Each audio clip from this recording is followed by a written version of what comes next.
Viewers welcome back and doctor साहब साडी अगली टिप्पणी है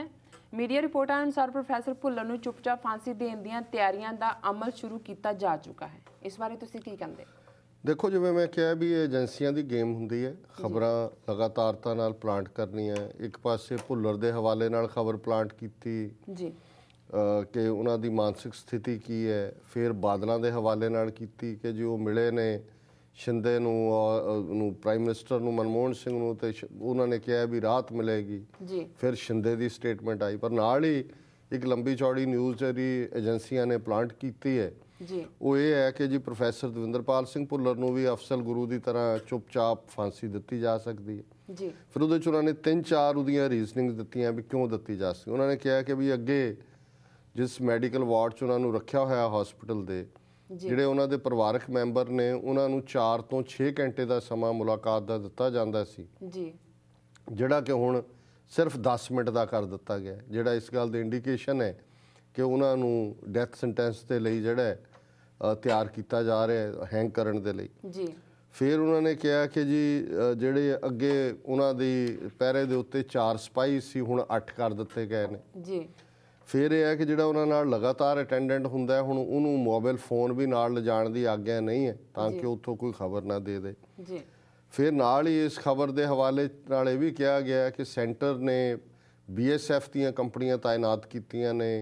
अमृतसर दे विच भी जलंधर च भी लुधियाने च भी और सरकार ने पूरी कंटिजेंसी प्लान तैयार की है कि फांसी देने तो बाद ला एंड ऑर्डर नाल निबड़न लई की किया जाएगा जी सो ये जिहड़ियां हुण 4-5 स्टैप ने ये तो इस गल वाल इशारा नहीं करते कि भी सरकार राह देने के मूड च है जी सो असीं समझते हैं भी ये दोनों ही उन्होंने सैट खबरां दे छड़ दिते ने रिएक्शन देखणगे सिखां दा कि सिख किवें रिएक्ट करते हैं दुनिया भर च जे कौम खलो गई जिवें राजोआणा के मुद्दे ते मार्च 2012 च हर गली हर कूचे हर घर के उपर केसरी झंडा सी जी फिर सरकार बैक ऑफ कर जाएगी तो जे उन्होंने लगा कि नहीं अकालियों का तो उन्होंने पता ही है भी साडे साथी ने पर वो कॉमन सिख के रिएक्शन तो एजेंसियां जड़ियां ने घबराउंदियां ने जी और असीं समझते हैं भी जे सिख खलो गए तो फिर इस फांसी नूं भी उवें ही रोकिया जा सकता है जिवें भाई बलवंत सिंह राजोआणा के केस दे विच फांसी नूं रोकिया गया सी। जी डॉक्टर साहब तुहाडा बहुत बहुत शुक्रिया तुसीं अपने विचारां दी रोशनी प्रोफैसर भुल्लर सिंह के केस उपर पाई तो हुण असीं सवाल जवाब का सिलसिला शुरू करते हैं। अज 16 अप्रैल 2013 4 विसाख नानकशाही संमत 545 का दिन है तो तुसीं सानूं दसो कि अज दे दिन की सिख हिस्टरी अते वर्ल्ड हिस्टरी विच की अहमियत है? देखो सिख हिस्टरी च 1696 दे विच सोढी हरजी की मौत हुई जिहड़ा कि हरमंदर साहब ते काबज जी और ये बड़ी दिलचस्प इतिहासक पार्ट है बहुत सारे असीं जो गुरु तेग बहादुर साहब के जीवन बारे ये पढ़ते हैं कि जी 9वें पातशाह आए श्री हरमंदर साहब जी के दर्शनां नूं और पुजारियां ने दरवाजे बंद कर ले 4 चफेरियों जी और गुरु साहब जिहड़े ने थड़ा साहब जिथे अज गुरुद्वारा साहब है उत्थे बैठ के ही उत्थों पिंड वल्ला नेड़े ही है अमृतसर दे हुण तां शहर का हिस्सा है उत्थे चले गए जी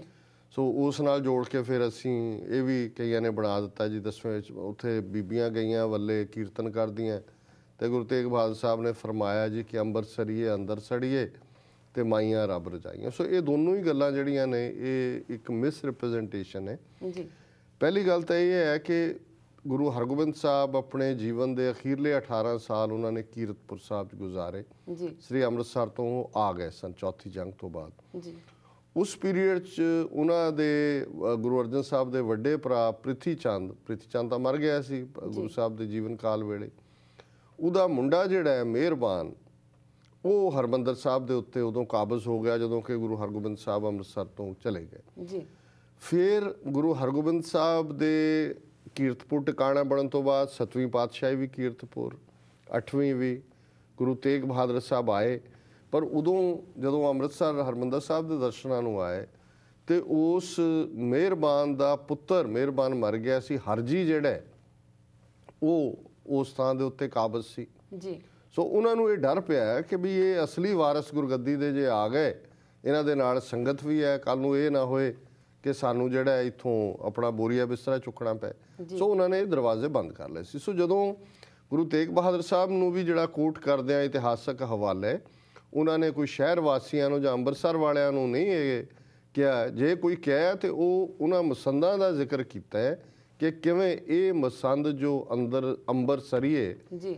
ਈਰਖਾ ਅਗਨ ਕੇ ਅੰਤਰ ਸੜੀਏ। ਇਹ ਜਿਹੜੇ ਮਸੰਦ ਨੇ ਅੰਮ੍ਰਿਤਸਰ ਚ ਕਾਬਜ਼ ਹਰਮੰਦਰ ਸਾਹਿਬ ਦੇ, ਔਰ ਇਹ ਮੀਣਿਆਂ ਦੇ ਹਵਾਲੇ ਪ੍ਰਿਥੀ ਚੰਦ ਦੀ ਔਲਾਦ ਨੂੰ ਮੀਣੇ ਕਿਹਾ ਜਾਂਦਾ ਹੈ। ਤੇ ਅੱਜ ਵੀ ਅੰਮ੍ਰਿਤ ਛਕਾਉਣ ਵਾਲੇ ਜਿਨ੍ਹਾਂ ਨੂੰ ਨਾਲ ਨਾ ਮਿਲਵਰਤਨ ਕਰਨ ਦੀ ਹਦਾਇਤ ਕੀਤੀ ਜਾਂਦੀ, ਉਹਨਾਂ 'ਚ ਮੀਣਿਆਂ ਦੀ ਔਲਾਦ ਹੈ। ਮੀਣੇ, ਮਸੰਦ, ਧੀਰ ਮਲੀਏ, ਰਾਮ ਰਾਈਏ, ਇਹਨਾਂ ਨਾਲ ਖਾਲਸੇ ਨੇ ਨਹੀਂ ਵਰਤਣਾ ਜੀ। ਸੋ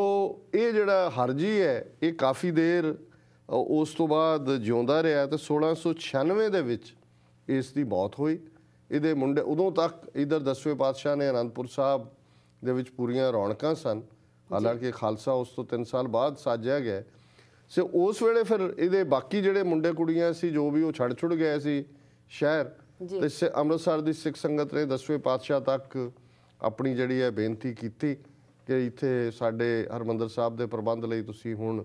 ਭੇਜੋ ਆਪਣੇ ਸਿੱਖ। ਸੋ ਭਾਈ ਮਨੀ ਸਿੰਘ ਜੀ ਨੂੰ ਭੇਜਿਆ ਗਿਆ, ਜਿਹੜੇ ਕਿ ਫਿਰ ਲੰਮਾ ਸਮਾਂ ਕੁਛ ਦੇਰ ਵਾਪਸ ਆ ਗਏ ਅਨੰਦਪੁਰ ਸਾਹਿਬ, ਔਰ ਫਿਰ ਲੰਮਾ ਸਮਾਂ ਉਹਨਾਂ ਨੇ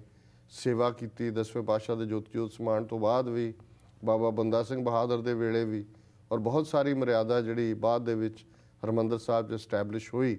ਉਹ ਭਾਈ ਮਨੀ ਸਿੰਘ ਜੀ ਨੇ ਐਸਟੈਬਲਿਸ਼ ਕੀਤੀ। ਬਾਅਦ ਦੇ ਵਿੱਚ ਭਾਈ ਮਨੀ ਸਿੰਘ ਹੋਰਾਂ ਨੂੰ ਸ਼ਹੀਦ ਕੀਤਾ ਗਿਆ, ਉਦੋਂ ਵੀ ਉਹ ਹਰਮੰਦਰ ਸਾਹਿਬ ਦੀ ਸੇਵਾ ਸੰਭਾਲ ਹੀ ਕਰ ਰਹੇ ਸਨ ਜੀ। ਭਾਈ ਸਾਹਿਬ ਭਾਈ ਰਣਧੀਰ ਸਿੰਘ ਜੀ 1961 ਦੇ ਵਿੱਚ ਚੜ੍ਹਾਈ ਕਰ ਗਏ। ਇਹ ਬਹੁਤ ਵੱਡੀ ਪੰਥ ਦੀ 20ਵੀਂ ਸਦੀ ਦੀ ਸ਼ਖਸੀਅਤ ਹੋਏ ਨੇ। ਗਦਰ ਪਾਰਟੀ ਦੇ ਜਿਹੜੇ ਮੁੱਢਲੇ ਜੇ ਕਿਹਾ ਜਾਏ ਕਿ ਮੋਢੀਆਂ 'ਚੋਂ ਸਨ, ਕਰਤਾਰ ਸਿੰਘ ਸਰਾਭਾ, ਦੂਸਰੇ ਸਾਰੇ ਉਹਨਾਂ ਤੋਂ ਪ੍ਰਭਾਵਿਤ ਪ੍ਰੇਰਿਤ ਸਨ ਜੀ। ਔਰ ਇਸੇ ਕਰਕੇ ਹੀ ਗਦਰ ਪਾਰਟੀ ਦੇ ਵਿੱਚ ਇਨਵੋਲਵਮੈਂਟ ਕਰਕੇ ਉਹਨਾਂ ਨੂੰ ਉਮਰ ਕੈਦ ਦੀ ਸਜ਼ਾ ਦਿੱਤੀ ਗਈ। ਔਰ ਜਿਵੇਂ ਜੇਲ੍ਹਾਂ ਦੇ ਵਿੱਚ ਅੱਡ-ਅੱਡ ਜੇਲ੍ਹਾਂ 'ਚ, ਬੇਸ਼ੱਕ ਉਹ ਮੁਲਤਾਨ ਦੀ ਸੀ, ਹਜ਼ਾਰੀ ਬਾਗ ਹੈ ਔਰ ਲਾਹੌਰ ਦੀ ਹੈ, ਹਰ ਥਾਂ ਦੇ ਉੱਤੇ ਜਿਵੇਂ ਉਹਨਾਂ ਨੇ ਸਿੱਖੀ ਸਿਦਕ ਨਿਭਾਇਆ, ਜਿਵੇਂ ਚੜ੍ਹਦੀ ਕਲਾ ਦੇ ਨਾਲ ਉਹਨਾਂ ਨੇ ਆਪਣਾ ਜਿਹੜਾ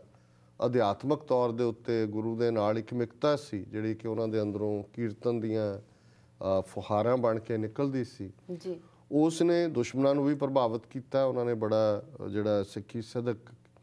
ਬੜੀ ਚੜ੍ਹਦੀ ਕਲਾ ਦੇ ਵਿੱਚ ਜੇਲ੍ਹ ਯਾਤਰਾ ਦੇ ਦੌਰਾਨ ਜੋ ਉਹਨਾਂ ਦੇ ਕਾਰਨਾਮੇ ਨੇ, ਉਹ ਜੇਲ੍ਹ ਚਿੱਠੀਆਂ ਨਾਮ ਦੀ ਪੁਸਤਕ ਜਿਹੜੀਆਂ ਕਿ ਉਹ ਜੇਲ੍ਹ 'ਚੋਂ ਚਿੱਠੀਆਂ ਲਿਖਦੇ ਰਹੇ, ਉਸ ਦੇ ਵਿੱਚ ਆਏ ਹੋਏ ਨੇ ਜੀ। ਔਰ 1940 ਦੇ ਵਿੱਚ ਦੇ ਨੇੜੇ ਤੇੜੇ ਜਦੋਂ ਫਿਰ ਉਹ ਰਿਹਾਈ ਹੋਈ ਜੇਲ੍ਹ 'ਚੋਂ ਉਹਨਾਂ ਦੀ, 1930 'ਚ ਸ਼ਾਇਦ ਰਿਹਾਈ ਹੋਈ ਹੈ ਕਿਉਂਕਿ ਭਗਤ ਸਿੰਘ ਨਾਲ ਉਹਨਾਂ ਦੀ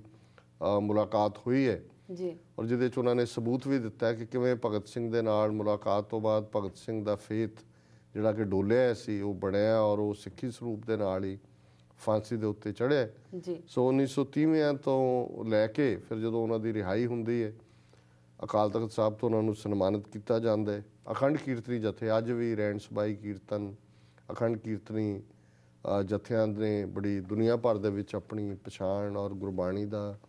ਸਿੱਖੀ ਦਾ ਪ੍ਰਚਾਰ ਉਸ ਦੇ ਵਿੱਚ ਬਹੁਤ ਵੱਡਾ ਯੋਗਦਾਨ ਹੈ। ਇਹ ਭਾਈ ਸਾਹਿਬ ਭਾਈ ਰਣਧੀਰ ਸਿੰਘ ਦੀ ਦੇਣ ਹੈ। 1961 ਦੇ ਵਿੱਚ ਅੱਜ ਦੇ ਦਿਨ 16 ਅਪ੍ਰੈਲ ਨੂੰ ਉਹ ਗੁਰਪੁਰੀ ਉਹਨਾਂ ਨੇ ਵਾਸਾ ਕੀਤਾ। ਸੋ ਇਹ ਸਾਡੇ ਲਈ ਬੜਾ ਇੱਕ ਮਹਾਨ ਸ਼ਖਸੀਅਤ ਸੰਬੰਧੀ ਗੱਲਬਾਤ ਕਰਨ ਦੀ ਗੱਲ ਹੈ। ਉਹਨਾਂ ਦੀਆਂ ਹੋਰ ਵੀ ਬਹੁਤ ਸਾਰੀਆਂ ਇਤਿਹਾਸਕ ਰਚਨਾਵਾਂ ਜਿਨ੍ਹਾਂ 'ਚ ਉਹਨਾਂ ਦਾ ਇੱਕ ਬੜਾ ਯੂਨੀਕ ਸਟਾਈਲ ਹੈ ਲਿਖਣ ਦਾ, ਕਿਉਂਕਿ ਰੱਬ ਨਾਲ ਇਕਮਿਕ ਨੇ, ਗੁਰੂ ਨਾਲ ਇਕਮਿਕ ਨੇ, ਸੰਤ ਸਿਪਾਹੀ ਦਾ ਇੱਕ ਯੂਨੀਕ ਉਹਨਾਂ ਦੀ ਪਰਸਨੈਲਿਟੀ ਹੈ। ਸੋ ਉਹਨਾਂ ਦੀ ਕਲਮ 'ਚੋਂ ਵੀ ਫਿਰ ਜੋ ਕੁਛ ਨਿਕਲਦਾ ਹੈ ਉਹ ਗੁਰੂ ਦੇ ਪਿਆਰ 'ਚ ਗੁੜੁੰਦ ਔਰ ਬਹੁਤ ਸਾਰੇ ਨਵੇਂ ਸ਼ਬਦ ਗੁਰਮਤ ਸਾਹਿਤ ਨੂੰ ਉਹਨਾਂ ਨੇ ਦਿੱਤੇ ਨੇ ਜੀ। ਵਰਲਡ ਹਿਸਟਰੀ 'ਚ 1871 ਦੇ ਵਿੱਚ ਜਰਮਨ ਐਮਪਾਇਰ ਨੇ ਜੂਸ ਦੇ ਉੱਤੇ ਜਿਹੜੀਆਂ ਪਾਬੰਦੀਆਂ ਸੀ ਲੱਗੀਆਂ ਹੋਈਆਂ ਕਿ ਜਰਮਨ 'ਚ ਆ ਨਹੀਂ ਸਕਦੇ ਜਾਂ ਰੈਸਟ੍ਰਿਕਸ਼ਨਸ ਨੇ, ਉਹ ਸਾਰੀਆਂ ਖਤਮ ਕਰ ਦਿੱਤੀਆਂ ਸੀ ਜੀ। 1900 ਦੇ ਵਿੱਚ ਪਹਿਲੀ ਵਾਰ ਯੂਨਾਈਟਿਡ ਸਟੇਟਸ ਪੋਸਟ ਆਫਿਸ ਨੇ ਸਟੈਂਪਸ ਦੀਆਂ ਬੁੱਕਸ ਨਿੱਕੀਆਂ ਨਿੱਕੀਆਂ ਬੁੱਕਲੈਟ ਜਾਰੀ ਕਰਨੀਆਂ ਸ਼ੁਰੂ ਕੀਤੀਆਂ ਜੀ। 1917 'ਚ ਲੈਨਿਨ ਜਿਹੜਾ ਹੈ ਉਹ ਯੂਰਪ 'ਚੋਂ ਵਾਪਸ ਰਸ਼ੀਆ ਦੇ ਵਿੱਚ ਪਹੁੰਚਿਆ ਤਾਂ ਕਿ ਉਹ ਬੋਲਸ਼ਵਿਕ ਰੈਵੋਲੂਸ਼ਨ ਕਾਮਨ ਜਿਹੜਾ ਵਰਕਰਾਂ ਦਾ ਉਹਨੂੰ ਸ਼ੁਰੂ ਕਰ ਸਕੇ ਜੀ। 1938 ਦੇ ਵਿੱਚ ਗ੍ਰੇਟ ਬ੍ਰਿਟਨ ਨੇ ਇਟਲੀ ਨੇ ਐਬਸੀਨੀਆ ਨਾਂ ਦੇ ਉਸ ਦੇਸ਼ ਨੂੰ ਆਪਣੇ ਕੰਟਰੋਲ 'ਚ ਲਿਆ ਸੀ ਔਰ ਉਦੋਂ ਬ੍ਰਿਟਨ ਨੇ ਉਸ ਕਬਜ਼ੇ ਨੂੰ ਜਸਟੀਫਾਈ ਕੀਤਾ, ਉਸ ਨੂੰ ਮੰਨ ਲਿਆ। ਅਸੀਂ ਸਮਝਦੇ ਹਾਂ ਵੀ ਉਹ ਇਹ ਵੀਕ ਮੂਮੈਂਟ ਸੀ ਜਦੋਂ ਕਿ ਬ੍ਰਿਟਨ ਫਰਾਂਸ ਦੇ ਨਾਲ ਜਾਂ ਇਸ ਮਾਮਲੇ ਦੇ ਵਿੱਚ ਜਰਮਨ ਇਟਲੀ ਦੇ ਹੱਕ ਦੇ ਵਿੱਚ ਸੀ, ਫਰਾਂਸ ਦੀਆਂ ਵੀ ਜਿਹੜੇ ਉਹਨਾਂ ਦੇ ਖਦਸ਼ੇ ਸੀ ਉਹਨਾਂ ਨੂੰ ਇਗਨੋਰ ਕਰ ਰਹੇ ਸੀ। ਨਤੀਜੇ ਦੇ ਤੌਰ ਤੇ ਬਾਅਦ ਦੇ ਵਿੱਚ ਉਸ ਦਾ ਖਮਿਆਜ਼ਾ ਸਾਰੇ ਯੂਰਪ ਨੂੰ, ਕੁੱਲ ਦੁਨੀਆ ਨੂੰ ਭੁਗਤਣਾ ਪਿਆ ਸੈਕੰਡ ਵਰਲਡ ਵਾਰ ਦੇ ਰੂਪ ਜੀ। ਸੋ ਇਹ ਸਟੇਜ ਸੀ ਜਦੋਂ ਕਿ ਗ੍ਰੇਟ ਬ੍ਰਿਟਨ ਘਬਰਾਉਂਦਾ ਸੀ ਇਟਲੀ ਔਰ ਜਰਮਨ ਤੋਂ। 1945 ਦੇ ਵਿੱਚ ਫਿਰ US ਦੇ ਟਰੂਪਸ ਨਰਮਬਰਗ, ਜਿਹੜਾ ਕਿ ਜਰਮਨੀ ਦੇ ਵਿੱਚ ਆ, ਉਹਦੇ 'ਚ ਐਂਟਰ ਕੀਤੇ। ਬਾਅਦ ਦੇ ਵਿੱਚ ਨਾਜ਼ੀਆਂ ਦੇ ਖਿਲਾਫ ਨਰਮਬਰਗ ਟ੍ਰਾਇਲ ਵੀ ਚਲਾਏ ਗਏ। ਜੀ 1982 ਦੇ ਵਿੱਚ, ਕਿਉਂਕਿ ਕੈਨੇਡਾ ਇੱਕ ਤਰ੍ਹਾਂ ਦੀ ਡੋਮੀਨੀਅਨ ਸਟੇਟਸ ਵਾਲੀ ਸਟੇਟ ਹੀ ਰਹੀ ਇੰਗਲੈਂਡ ਦੀ, ਜੀ 1982 'ਚ ਕੁਈਨ ਐਲਿਜ਼ਾਬੈਥ ਨੇ ਪਹਿਲੀ ਵਾਰ ਜਿਹੜਾ ਇੱਕ ਨਵਾਂ ਕਨਸਟੀਟਿਊਸ਼ਨ ਦਿੱਤਾ ਹੈ। ਸੋ ਅੱਜ ਵੀ ਭਾਵੇਂ ਕੈਨੇਡਾ ਦੇ ਡਾਲਰ ਦੇ ਉੱਤੇ ਕੁਈਨ ਦੀ ਫੋਟੋ ਹੈ, ਜੀ ਪਰ ਅੱਜ ਕੈਨੇਡਾ ਕੋਲ ਕਾਫੀ ਫਰੀडम्स ਨੇ ਨਵੇਂ ਕਨਸਟੀਟਿਊਸ਼ਨ ਦੇ ਥੱਲੇ, ਜਿਹੜੀਆਂ 1982 ਤੱਕ ਨਹੀਂ ਸਨ। ਜੀ 1992 ਦੇ ਵਿੱਚ ਅਫਗਾਨਿਸਤਾਨ ਦਾ ਪ੍ਰੈਜ਼ੀਡੈਂਟ ਨਜ਼ੀਬੁੱਲਾ, ਜਿਹੜਾ ਕਿ ਸੋਵੀਅਤ ਯੂਨੀਅਨ ਦਾ ਦੁਮਛੱਲਾ ਸੀ, ਉਸ ਨੇ ਰਿਜ਼ਾਈਨ ਕੀਤਾ। ਬਾਅਦ 'ਚ ਤਾਲਿਬਾਨ ਨੇ ਜਦੋਂ ਅਫਗਾਨਿਸਤਾਨ ਤੇ ਕੰਟਰੋਲ ਕੀਤਾ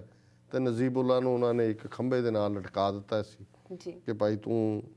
ਜਿਹੜਾ ਹੈ ਦੁਸ਼ਮਣ ਦੇ ਕਹਿਣ ਦੇ ਉੱਤੇ ਬੜੇ ਜ਼ੁਲਮ ਕੀਤੇ ਨੇ। ਜੀ 2010 ਦੇ ਵਿੱਚ ਬਹੁਤ ਵਾਰੀ ਕੁਝ ਚੇਂਜਸ, ਬੇਸ਼ੱਕ ਬਹੁਤਿਆਂ ਨੂੰ ਸ਼ਾਇਦ ਇਹ ਖਬਰ ਨਾ ਲੱਗਦੀ ਹੋਏ, ਪਰ ਮੈਂ ਪਿਕ ਇਸ ਲਈ ਕਰਦਾ ਕਿ ਕਿਵੇਂ